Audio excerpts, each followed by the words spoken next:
दशरथ की अन्योष्टि। दूसरे दिन प्रातःकाल गुरु वशिष्ठ ने शोकाकुल भरत को धैर्य बंधाते हुए महाराज दशरथ की अन्योष्टि करने के लिए प्रेरित किया। राजगुरु की आज्ञा का पालन करने के लिए प्रयास करके भरत ने हृदय में साहस जुटाया और अपने स्वर्गीय पिता का प्रेत कर्म प्रारंभ किया। तेलकुंड में रखे गए शव को निकालकर अर्थी पर लिटाया गया। अर्थी पर पिता का शव देखकर भरत का हृदय चीत्कार उठा। रो रो कर वे कहने लगे, हे पिताजी, आप मुझे छोड़कर क्यों चले गए? आपने तनिक भी विचार नहीं किया कि अनाथ होकर मैं किसके आश्रय में जीऊँगा। आप मुझसे बात नहीं कर रहे हैं क्योंकि आप मुझे दोषी समझते हैं। आप स्वर्ग सिधार कर गए, भैया राम वन को चले गए, अब इस अयोध्या का राज्य कौन संभालेगा?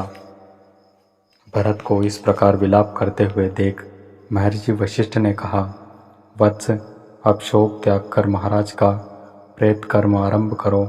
उनके ऐसा आदेश देने पर भरत ने अर्थी को रत्नों से सुसज्जित कर ऋत्विज पुरोहितों तथा आचार्यों के निर्देशानुसार अग्निहोत्र किया। भरत, शत्रुघ्न और वरिष्ठ मंत्रीगण अर्थी को कंधे पर उठाकर शमशान की ओर चले गए। रोती बिलखती प्रजा भी शव यात्रा के पीछे पीछे चलने लगी। अर्थी के आगे निर्धनों के लिए सोना, चांदी, रत्न आदि लुटाए जा रहे थे। सरयू तट पर चंदन, गुग्गल आदि से चिता बनाया गया और शव को उस पर लिटाया गया। सभी रानियां विलाप करके रोने लगी। भरत ने चिता में अग्नि प्रज्वलित की और सत्यपरायण महात्मा दशरथ का नश्वर शरीर का पंचभूत में विलय हो गया। 13वें दिन जब भरत अपने पिता के अंतिम संस्कार से निवृत्त हुए तो मंत्रियों ने उनसे निवेदन करते हुए कहा, हे रघुकुल भूषण, दिवंगत महाराज आपको राजा बना गए हैं, इसलिए अब आप न्यायपूर्वक हमारे राजा हैं। अतः आप सिंहासन रूढ़ होने की कृपा करें। इस पर भरत बोले, सदा से रघुकुल की रीति रही है कि पिता के स्थान पर ज्येष्ठ पुत्र ही राजा होता है, इसलिए इस सिंहासन पर मेरा कोई अधिकार नहीं है। इस पर केवल धर्मात्मा राम का ही अधिकार है। मैंने निश्चय किया है कि मैं वन में से राम को लौटा लाऊंगा और उनके स्थान पर मैं स्वयं 14 वर्ष पर्यंत वन में रहूंगा। अतः आप सभी तत्काल भैया राम को वापस लाने के लिए वन में जाने की तैयारी करें। भरत के इस कथन से सब में एक नया उत्साह उत्पन्न कर दिया। उनके मन में राम लौटने की आशा प्रबल होने लगी।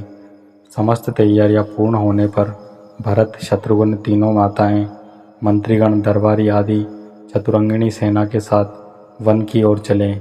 प्रजाजन उत्साह में भरकर राम और भरत की जय जयकार करते जाते थे। राजा गुह के नगर श्रृंगवेरपुर के निकट गंगा तट पर उन्होंने अपना पड़ाव डाला। विशाल सेना के साथ भरत ने आगे का समाचार निषाद राज गुह तक भी पहुंचाया। उन्होंने अपने सेनापतियों को बुलाकर कहा, सेनापतियों, आप लोगों को अच्छी प्रकार से विदित है कि रामचंद्र हमारे मित्र हैं। हमें ज्ञात नहीं है कि भरत किस उद्देश्य से सेना लेकर आए हैं। अतः आप अपनी सेना को तुम लोग सतर्क करके इधर उधर छिपा दो। 500 नावों में 100 अस्त्र शस्त्रधारी सैनिक भी तैयार रहें।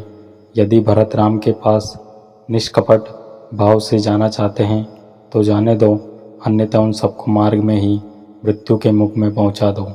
इस प्रकार से सेनापतियों को सावधान करने के पश्चात वे स्वागत की सामग्री लेकर भरत के पास पहुंच गए और बोले, हे राघव, बिना किसी पूर्व सूचना के आपके यहाँ पहुंच जाने के कारण मैं आपके यथोचित सत्कार व्यवस्था नहीं कर पाया। मैं इसके लिए क्षमा प्रार्थी हूँ। आपसे निवेदन है कि रात्रि विश्राम यहीं करके और हमारा रूखा सूखा भोजन स्वीकार करके हमें धन्य करें।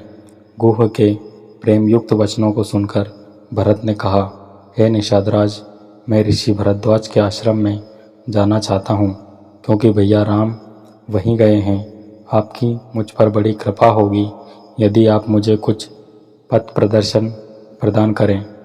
निषाद राज बोले, प्रभु आप चिंता ना करें, मैं और मेरे सैनिक आपका पथ प्रदर्शन करेंगे, किंतु आप इतनी विशाल सेना को साथ लेकर रामचंद्र के पास क्यों जा रहे हैं?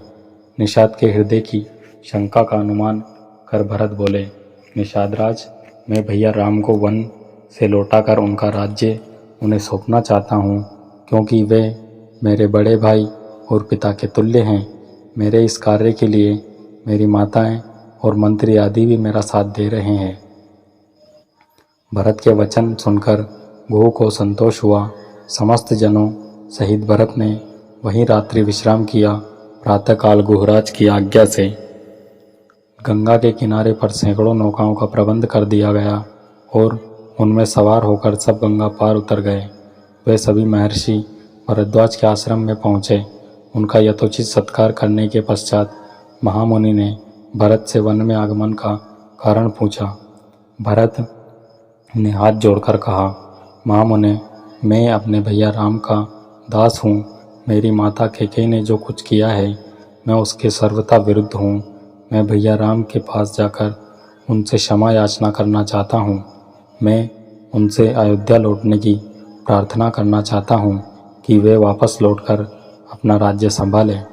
भरत की बात सुनकर मुनि बोले, भरत, तुम वास्तव में महान हो। मैं तुम्हें आशीर्वाद देता हूँ कि तुम तीनों लोकों में यशस्वी हो जाओ। आजकल राम, सीता और लक्ष्मण के साथ चित्रकूट में निवास करते हैं। तुम कल प्रातः वहाँ चले जाना। आज की रात्रि यहीं विश्राम करो। प्रातःकाल जब चित्रकूट जाने के लिए भरत मुनि भरद्वाज से अनुमति लेने पहुँचे तो उन्होंने भरत को समझाते हुए कहा, भरत, तुम अपनी माता के प्रति दुराग्रह न रखना। इसमें उनका कोई दोष नहीं है। कैकेयी द्वारा किए गए कार्य में परमात्मा की प्रेरणा है, ताकि वन में असुरों और राक्षसों का राम के हाथों से विनाश हो सके। भरत अपनी माताओं समस्त साथियों के साथ महर्षि से विदा लेकर चले और मंदाकिनी के तट पर पहुँचे। वहाँ ठहरकर भरत ने मंत्रियों से कहा, प्रतीत होता है कि भैया की कुटिया यहाँ कहीं निकट ही है। सेना को साथ लेकर आगे जाने से यहाँ बसे हुए आश्रम वासियों की शांति और तपस्या में बाधा पड़ेगी। इसलिए आगे मैं सेना के साथ नहीं जाना चाहता। अतः तुम गुप्तचरों को भेजकर राम की कुटिया का पता लगवाओ। मंत्रियों की आज्ञा पाकर चतुर गुप्तचर इस कार्य के लिए चल पड़े। तो दोस्तों, ये वीडियो थी संपूर्ण रामायण के अयोध्या कांड भाग 22 दशरथ की अंत्येष्टि। तो ये वीडियो आपको कैसी लगी हमें कमेंट करके ज़रूर बताएं, और वीडियो अच्छी लगी हो तो वीडियो को लाइक, शेयर और ऐसी और वीडियोस के लिए हमारे यूट्यूब चैनल को सब्सक्राइब करना ना भूलें। वीडियो में अंत तक बने रहने के लिए आप सबका धन्यवाद। जय श्री राम।